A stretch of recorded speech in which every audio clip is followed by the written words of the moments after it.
In our last episode, Link entered the twisted, eerie halls of the Forest Temple.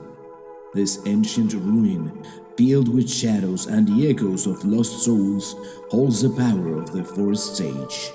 But before he can awaken the Sage, Link must face the spirits that haunt these forgotten corridors. Link steps into the Forest Temple using the hookshot to swing up to the entrance. The stone walls are covered in vines, the air thick with a musty, earthy scent. He takes his first step inside, his eyes scanning the room for any sign of danger. Be careful, Link. This place feels haunted. Link's mind keeps boggling him. The realization tightens in his chest.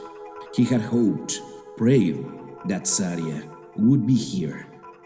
That after 7 years lost to time, she would be waiting just like before. But all that greets him is that empty, decayed ruins of an ancient structure and the suffocating quiet of a lost past. A growl shatters the stillness. From the shadows, a wolf lunges.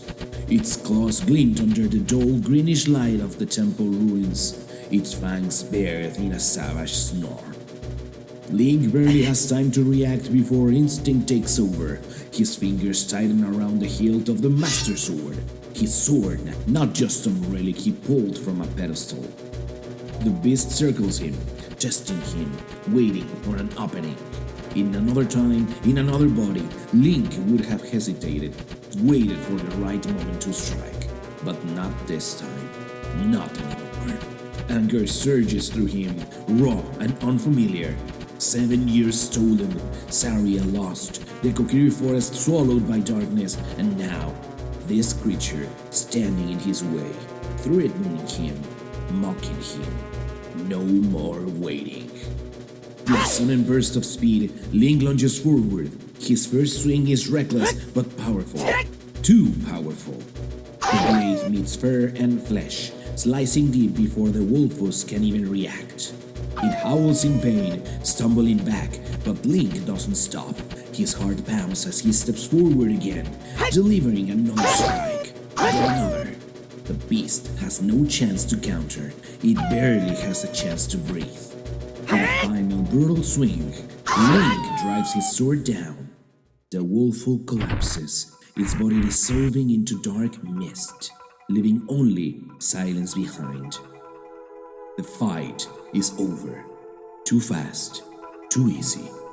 His chest rises and falls with heavy breaths as he stands over the fading remains. He should feel victorious, but all he feels is empty. He grips the Master Sword, staring at the edge of the blade, still stained with the memory of his anger. This wasn't like him, or maybe it was now. He turns to the looming gates of the Forest Temple, pushing aside the thoughts clawing at the edges of his mind. Saria was still in there, and whatever this place had become in his absence, he would face it alone. Link enters the central chamber where the 4 torches stand lit, but suddenly the flames that light on the torches start flickering. The air inside the Forest Temple is thick with an unnatural chill. The scent of damp stone and ancient wood lingers, but beneath it, something else, something cold, something restless. The corridors twist and turn like a maze of forgotten memories, and at its heart, 4 shadows flicker in the dim torchlight, watching, waiting. The Poe Sisters.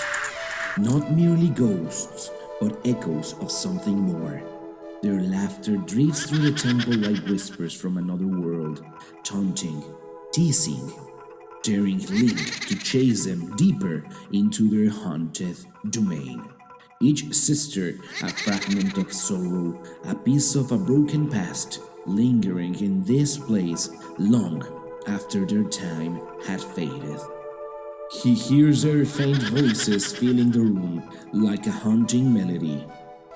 The air grows cold, and the shadows deepen as the sisters materialize, each holding a flame in her lantern. The guardians of this temple, its keepers in life and in death. When the great deckled tree fell, we were summoned by the darkness to reclaim what once burned brightly here. The flames represent the life of this forest. Without them, the light fades and the shadows come longer. We took the flames, bound them to the spirits. No light should shine here until you defeat us. This temple, our eternal prison. We guard these flames, but at what cost? The sisters vanish, their laughter fading into the distance. Link grips his master sword tightly, determination burning in his eyes. Link, we have to defeat them to restore the flames. Let's hunt them down, one by one. The forest temple is a labyrinth of ancient stone and decayed grandeur, a place where time itself seems to waver. Link moves cautiously through its halls, past twisting corridors and shifting stairways, past the eerie laughter of unseen spirits. As he enters a grand circular chamber, the air changes. A heavy stillness settles over the room. The torches lining the walls flicker wildly as if disturbed by an unseen force. And then, without warning, the ground trembles beneath his feet. A deep, echoing clank. The sound of rusted metal striking stone. From the shadows, a skeletal figure rises. A Stalfos. It stands taller than Link, its bones aged and cracked, but its movements unnervingly precise. In its bony grip, it wields a massive sword and shield, remnants of a warrior who once fought in the name of something long forgotten. Its skull tilts as if assessing its opponent. The empty sockets where eyes once burned, now filled with an eerie, red glow. This is no mindless husk. This is a fighter, a knight of the death, and it will not go down easily. Link, watch out. This isn't like the other enemies. You'll have to time your attacks carefully. The Stalfos lunges forward, swinging its sword in a wild arc. Link dodges to the side, feeling the wind of the blade as it narrowly misses him. He counters with a swift strike, but the Stalfos blocks with its shield, letting out a raspy laugh. You think you can defeat me, boy? Your bones will join the others here. Link tightens his grip on the Master Sword. The moment stretches, and then Stalfos attacks. The first strike is brutal, the sheer force of the creature's swing rattling through Link's shield. It does not fight with reckless abandon. It fights with purpose, with skill. Every movement is deliberate, every attack meant to test its opponent's defenses. This is a duel, not a slaughter. Link rolls to the side, dodging a downward slash that cracks the stone where he stood moments before. He retaliates, swinging his blade, but the Stalfos raises its shield, deflecting with unnatural speed. A flicker of frustration surges through Link. This enemy is unlike the beast he has faced before. It is not a monster to be felled with brute force. This is a battle of warriors, and it will only end when one falls. The dance continues. Attack, block, counter. The clash of steel fills the chamber, echoing through the temple like a song of the death. But Link is faster, stronger, fueled by something the Stalfos no longer has. Life. He feints left, then strikes right, catching the creature off guard. His sword cuts through bone, splintering ribs. The Stalfos staggers but does not fall. It grips its weapon tighter, a silent acknowledgement of the battle's end. With one final decisive blow, Link drives the Master Sword forward. The Stalfos lets out a hollow, rasping sound. Perhaps a gasp, perhaps a sigh of surrender. And then, in a swirl of greenish flames, it collapses into dust. The room falls silent once more. Link exhales, lowering his sword. The battle is won, but the Forest Temple is not done with him yet. You did it, Link. That was incredible. With the calm silence back around Link, he realizes a large chest appearing right next to him, catching his curiosity. Let's see what's in the chest. Link opens the chest, revealing a beautiful ornate bow. The fairy bow. He picks it up, feeling the weight of the new weapon in his hands. This will come in handy. With this bow, we can defeat the spirits haunting the temple. Let's go find them. Link steps into a room lit by a faint red glow. He sees Joelle's painting on the wall, her spectral figure gripping a blood-stained sword. He raises his bow and fires an arrow at the painting. You dare challenge me? Was a warrior once. Cut down defending this temple from invaders. The flames I guarded now burn in my restless soul. She moves with the steadiness of one who has fought 100 battles and lost them all. Her lantern swings like a blade, a weapon of light against the ever-creeping darkness. She does not taunt like the others, she challenges. Every strike against her is met with resistance, as if she's reliving a fight she refuses to lose. Once, she may have been a protector, a knight of some forgotten land. Now, she is just another soldier, doomed to a war that never ends. Joelle leaps from the painting, swinging her lantern like a weapon. Link fights back, dodging her swift attacks. With a final strike, he defeats her, her form flickering as she fades away. Perhaps now I can rest. The warrior's flame extinguished at last. She was a soldier, trapped by the memories of her past battles. It's so sad, Link. In the next room, Link sees a painting glowing with a soft blue light. The figure within is Beth, her hands clutching a broken vial. He fires an arrow at the painting, and Beth's voice echoes in the room. Aida, that's what I was. I tried to save them, but my own medicine poisoned me. My kindness became my curse.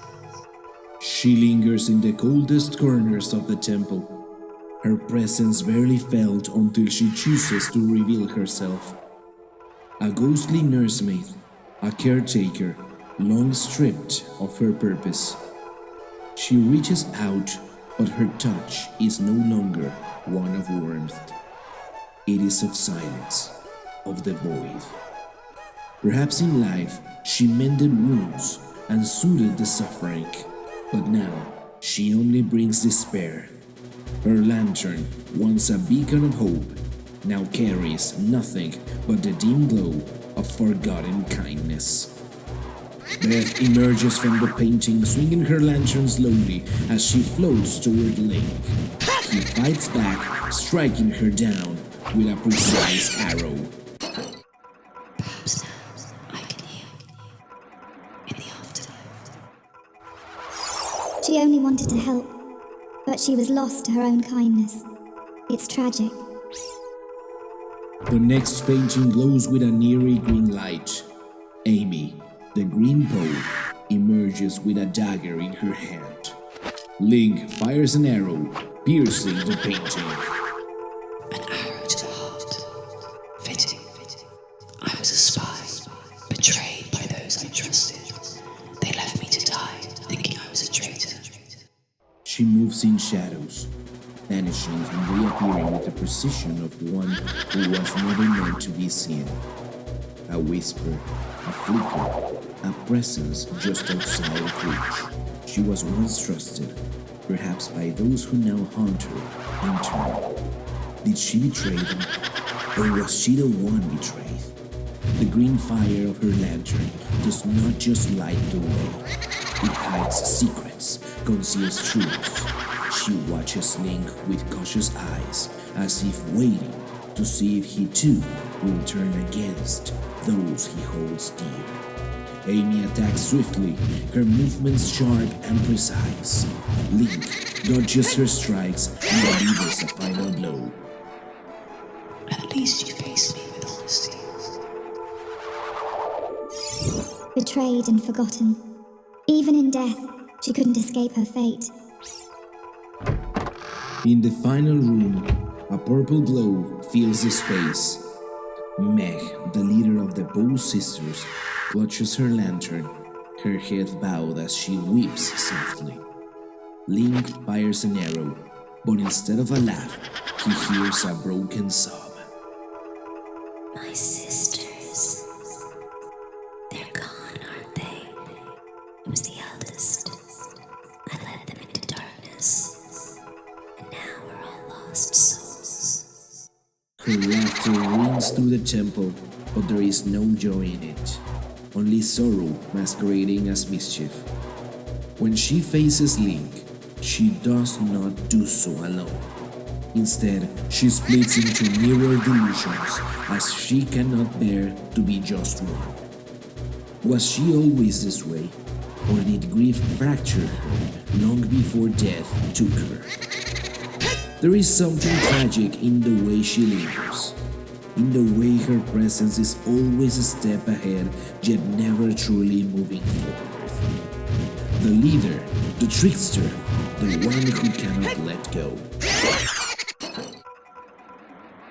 I'm sorry, sisters. I couldn't save you. Link, this wasn't just a battle. It was a tragedy. The forest claimed them, and their souls never found peace. With the defeat of Meg, the final flame returns to the central chamber. The room is bathed in light once more, but the haunting cries of the Poe Sisters linger, a reminder of the temple's dark history. Rest now. You've suffered enough. 4 sisters, bound by fate, by loss, by something even they may no longer remember. Their dance in the forest temple is endless, but as Link confronts each one, forcing them to fade into the void, there is a moment, just a flicker, where it seems they are grateful, not for being defeated, but for finally being seen. A gust of wind rushes through the chamber, though no doors have opened. The torches flicker violently, casting wild shadows across the walls. Then, from above, he descends. A massive figure drops from the air, landing with a thunderous crash. His cape billows the unmistakable crest of the Gerudo emblazoned on his chest. The dark armor gleams in the dim light, and those piercing, burning eyes lock onto Link with sinister amusement. It's him, Ganondorf. Link's breath catches in his throat. This is the moment he's been waiting for. The monster responsible for the ruin of Hyrule. The one who stole 7 years of his life. His knuckles turn white around the hilt of his sword. But something is off. The figure stands too still, too silent. There is no mocking laughter, no overconfidence, no cruelty spilling from his lips. Then he moves. Without a word, the armored form levitates into the air as if weightless. And then he twists, his body contorting, distorting, unraveling into something else. The cape twists like liquid shadow, the dark armor melts into darkness, and the proud visage of the Gerudo King fades into something hollow. The figure is no longer Ganondorf. What remains is something warped, a phantom, a cruel imitation of the man Link seeks to destroy. His face, if it can be called that, is nothing more than an eerie hollow mask with glowing, soulless eyes. In one skeletal hand, he grips a spear of pure darkness. In the other, the reins of his cursed steed, a nightmare made flesh. The phantom does not taunt, it does not boast, it does not need to. It merely fades into the darkness of a painting, slipping beyond the veil of reality. And then, from the empty canvas, the hunt begins. You came far, boy, but this is where your journey ends. Let's see if the hero's time can match my power.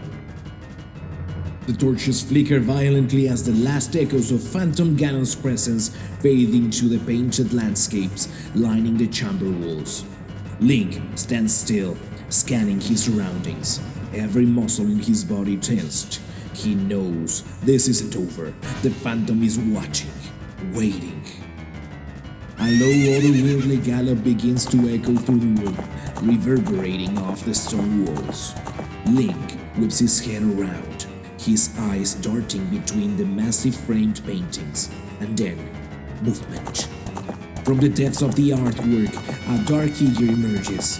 Phantom Ganon, mounted on his cursed steed, rides through the painting as though it were an open field.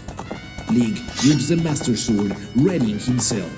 The Phantom gallops towards the frame's edge, and for a split second, it seems as if he'll break into reality. But he doesn't. Instead, he vanishes back into the canvas, slipping through dimensions like a shadow in the wind. Another gallop, this time from a different painting. Faster, closer. Link grits his teeth. He won't be fooled again. Then, it happens. Two identical figures emerge at once, both racing toward the edge of their paintings. Link's breath quickens. One is an illusion, a trick designed to deceive him, but the other, too late. A violent surge of magic erupts as Phantom Ganon bursts from the painting, spear raised high. Before Link can react, the weapon slams into his shoulder, sending him sprawling across the floor.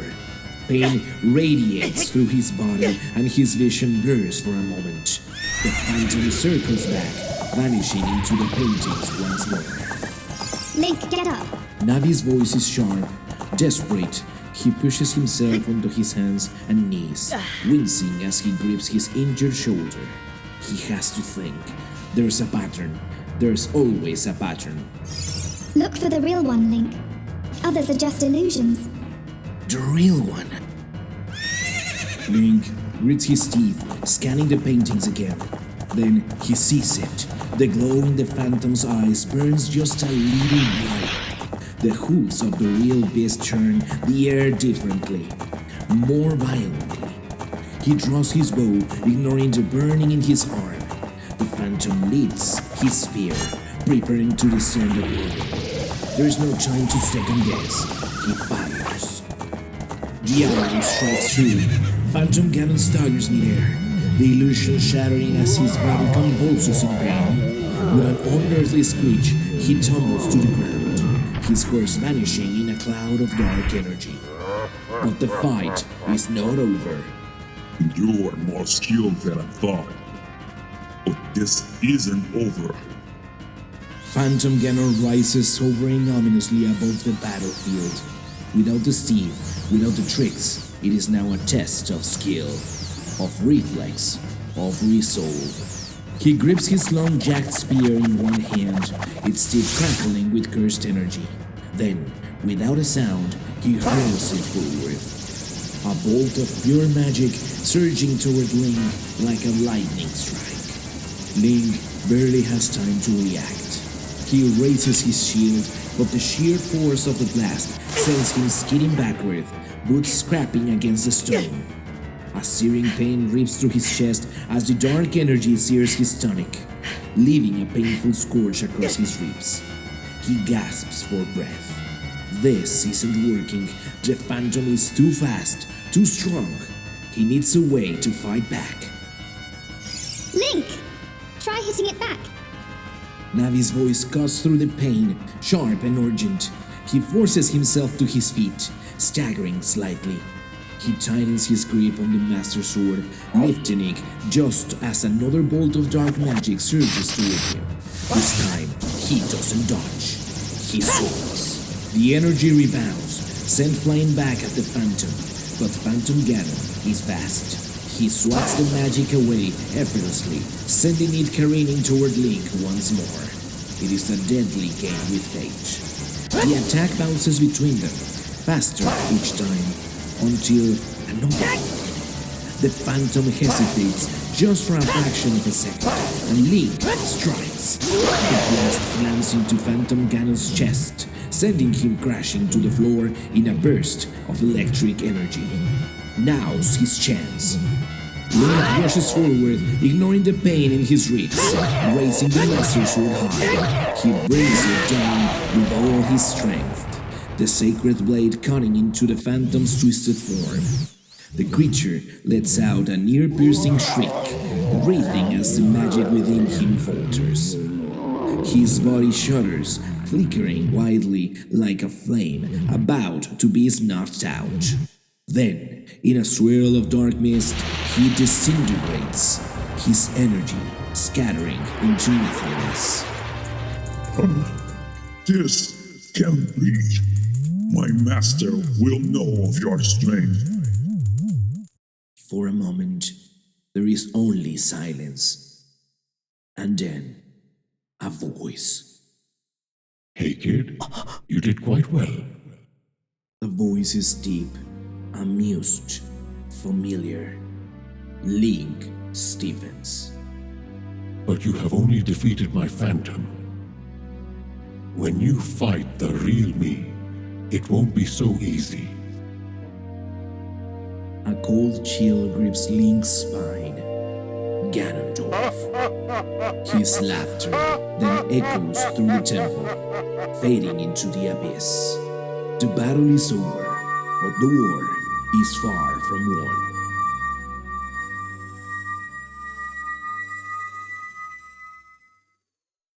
Link stands then in the Chamber of the Sages, the light dimming to reveal a familiar figure. Saria steps forward, her face lit with a sad smile. She looks just as he remembered, but her eyes hold a new wisdom. Link, you did it. You freed the temple, and now I am awakened as the Sage of the Forest. Link steps closer, his eyes filled with a mix of joy and sadness. He opens his mouth to speak, but Saria shakes her head gently. I've always known this day would come. Our paths were meant to part, but I'm glad we had this moment. You've grown so much, Link. You're the hero of time now. Saria holds out her hand, a small green medallion shimmering in her palm. She presses it into Link's hand, the warmth of her touch lingering even as she steps back. Take this, the Forest Medallion. It's a symbol of my power and my friendship. I'll always be here, in the heart of the forest, watching over you.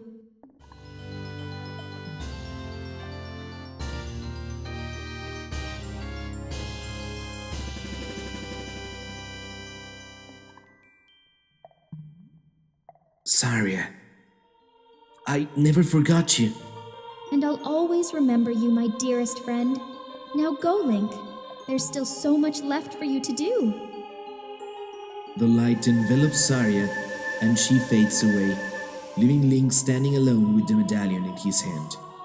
He takes a deep breath, feeling the weight of her parting before he is transported back to the forest temple.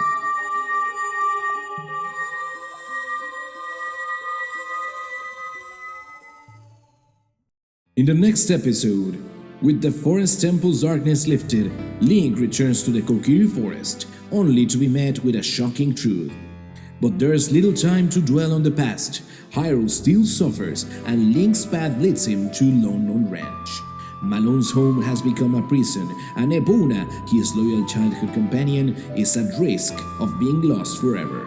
Link must prove his skill and reclaim the freedom stolen from the ranch. Join us next in The Legend of Zelda: Ocarina of Time podcast.